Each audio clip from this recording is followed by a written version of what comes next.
It's the return of the Kyle Peterson Top 5, and in celebration of the return of the Mattel Retros, we're going to do my Top 5 Mattel Retros of all time.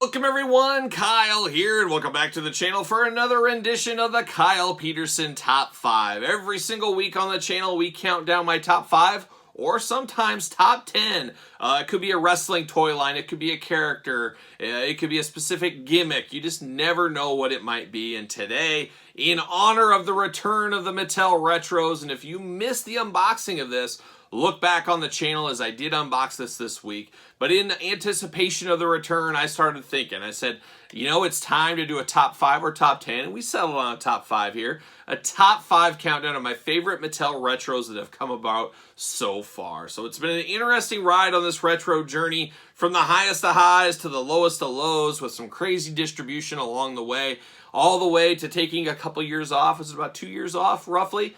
And then back to the streets here. Well, the streets as far as the internet with MattelCreations.com with the pre-order for these guys. Sounds like in the next month or two, maybe around WrestleMania time frame, we're going to get the announcement of the next 4-pack from the Mattel Retros. But like I said, it was a bumpy ride to get here. Really did love it. At the beginning, they were Walmart exclusives, as a lot of us know. So they were very interesting getting. I don't think anybody had a terrible time. I remember the Ultimate Warrior and the Undertaker not being in the early cases. That was giving me a little bit of the Ultimate Warrior anxiety, but we ended up finding those guys. Then this other series came and went. Some packaging changes, which was a little head-scratching. Some very flimsy cardboard that was added to some of the characters. We had issues with some of the series where the figures were falling off the bubble. We saw that with Roman Reigns especially, which is one of the most valuable retros. So a little inconsistency on the packaging, but I can tell if you did watch my unboxing video of the new set, still some issues. I got a damaged set, which was okay because I was opening them, but the carding seemed a lot stiffer. It seemed a lot better. So it'll be interesting to see where this brand new retro journey goes. How long does it last? We all know Cella Toys, Zombie Sailor, and many others are making retro style figures. So retro Hasbro figures are all the rage in 2022, and it is really going to be an interesting year to see how many of those figures we get as a whole from all these companies that are making them. But today we're talking just the Mattel WWE Retros, and we're going to count them down from number 5 to all the way to number 1 being my favorite. Going to ask you guys in the comments down below, do the exact same thing. 5 your least favorite, 1 your first favorite. Put them in order, as I always say, and once again, it's my list. Put your list in the comments down below. So without further ado, let's jump into the retro madness.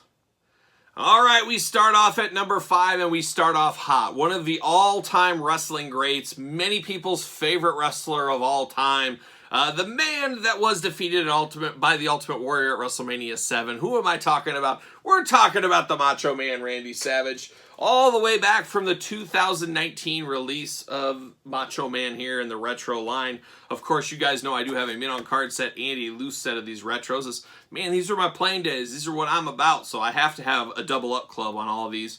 But the Macho Man, coming in at number 5, and this is a figure that a lot of people wanted. You know what?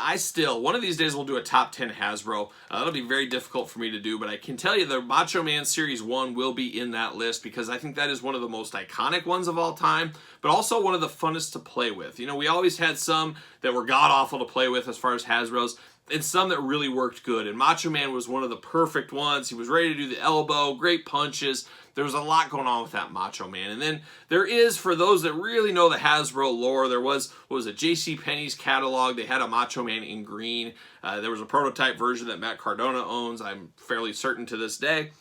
So the green Macho Man was something people have known about forever, and it was a great way of Mattel to get Macho Man in the line and then give us the green tights as kind of a wink, Easter egg to longtime retro Hasbro fans. I just thought that was a really cool tongue-in-cheek thing to do here, and I do appreciate that. And I like this Macho Man. Now, like I said, that first one had amazing playability. Macho King came along. That had great playability. Then you had the other Macho Man, kind of more announcer Macho Man, not the best playability with that one.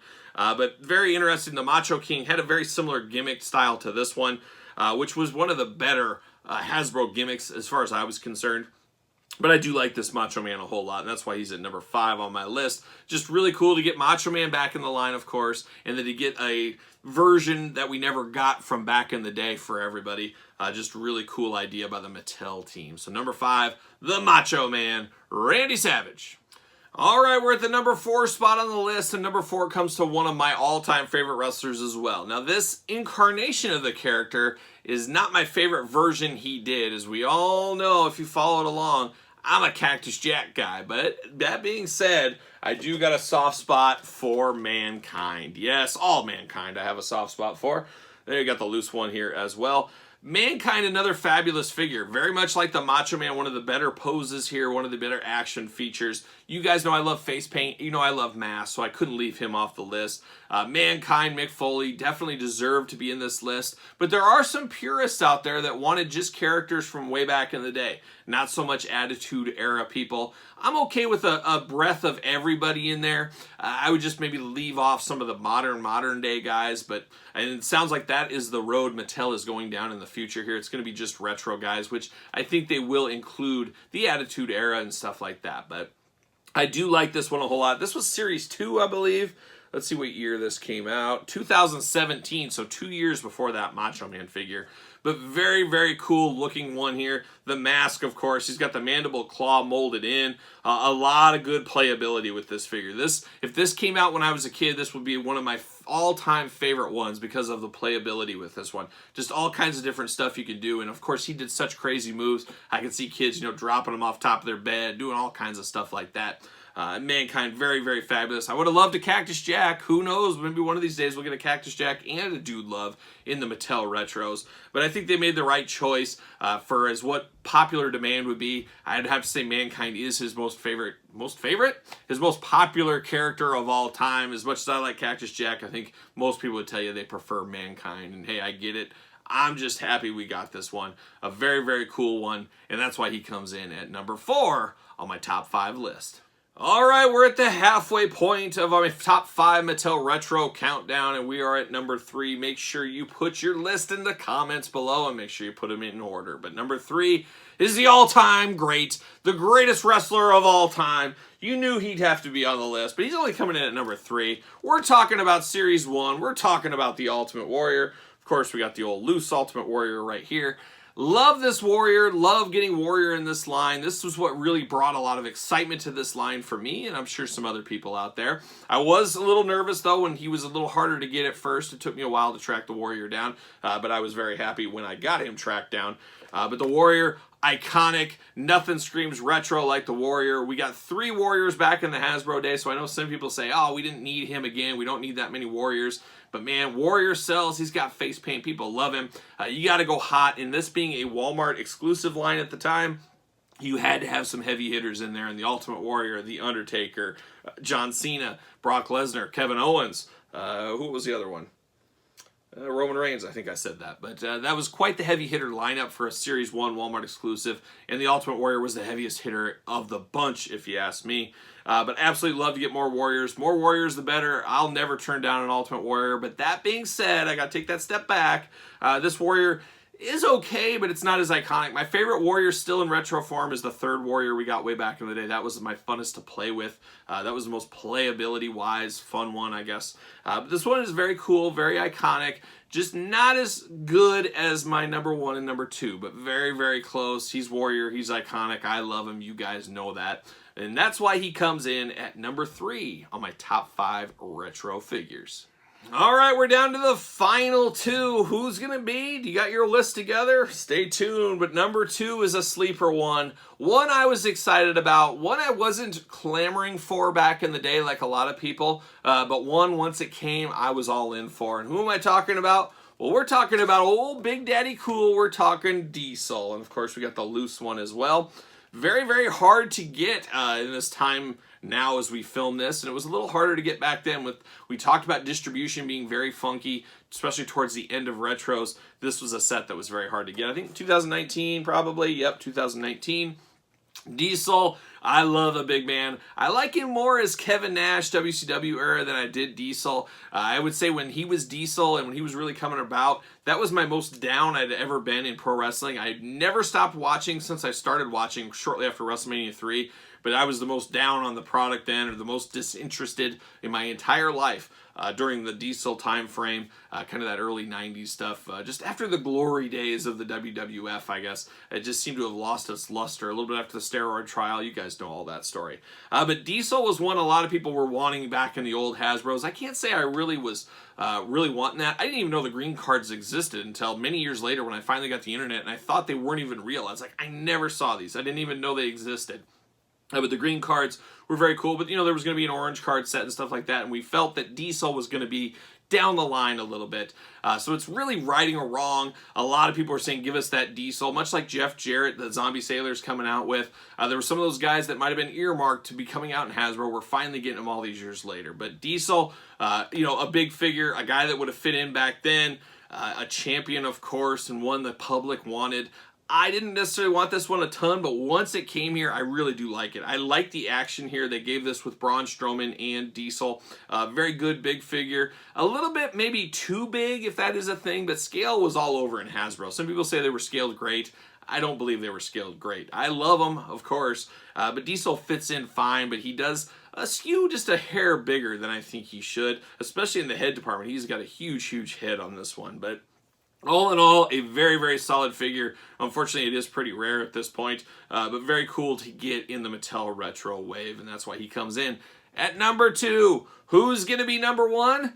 Stay tuned. All right, we've come to the very end. We are at the very end of my top 5 Mattel Retro countdown. Hopefully you got your list in the comments down below. Make sure you put them in order. And if you like what you see here every single Thursday on the channel, we're counting down something. So make sure you subscribe, hit the notification bell. Or if you're really into it, of course, my Patreon just recently launched. Check that one out. You will have this video on Sundays or Mondays. You'll pretty much have all the videos for the entire week on Sundays, Monday mornings at the latest. So make sure you subscribe to the Patreon if you want to support the channel. And then you can always get a hold of me at SirPaul64 on Twitter, Instagram, _Kyle_Peterson, and ProWrestlingTees.com. Search Kyle Peterson. So with that out of the way, we're at the number 1 spot. And number 1 was the biggest, I'm going to step that back, maybe one of the biggest wrongs of all time. There's been a lot of figures that you were so excited for that really, really disappointed over the years. I'm sure we've had some of those, and none more than the Nature Boy, Ric Flair. Yes, Ric Flair coming in at number 1. But when I'm talking about disappointment, I'm not talking about this retro. I'm talking about his old school Hasbro. I was so excited for that Hasbro figure to come out. Ric Flair is on my Mount Rushmore of favorite wrestlers of all time. I grew up in the heyday of the old Nature Boy, following the Horsemen, and when he went to the WWF, my little mind was blown. I could not wait to see him. I was hoping he'd tear up Hulk Hogan, and I was so excited for a Hasbro Ric Flair. Well, we got that, as you guys know. Very disappointing. One of the most disappointing figures of all time. So much so I never played with it. I used my Galoob Ric Flair with my Hasbros. And this is what we should have got back in the day. This is like the righting of a childhood wrong so many years later. And that's why the primary reason it comes in at number 1. This is what I wanted as a kid so bad, because that other Flair just was so disappointing. It just extremely disappointing to little Kyle. This one, though, how awesome. He's got the fist right here. He can do all kinds of moves. He can do the chop. Just everything I wanted in a Ric Flair Hasbro. Finally getting it in the Mattel Retro many, many years later. Let's see the year on this guy. 2017. So it took a long time. It was a long wait. But man, it was worth it. Just absolutely love this Nature Boy. So many cool things going on with this, especially when you compare it to that old one, which is frankly hot garbage. So very cool to right a wrong so many years later. There was no doubt in my mind this was going to be my number 1 favorite retro, just because of my love for Ric Flair and then the story I told just a little bit ago. So there it is, my number 1, the Nature Boy, Ric Flair. How about you guys tell me in the comments down below? Let me know your favorite and make sure you put them in order. So there it is, another edition of the Kyle Peterson Top 5. Until next week, see you guys all real soon.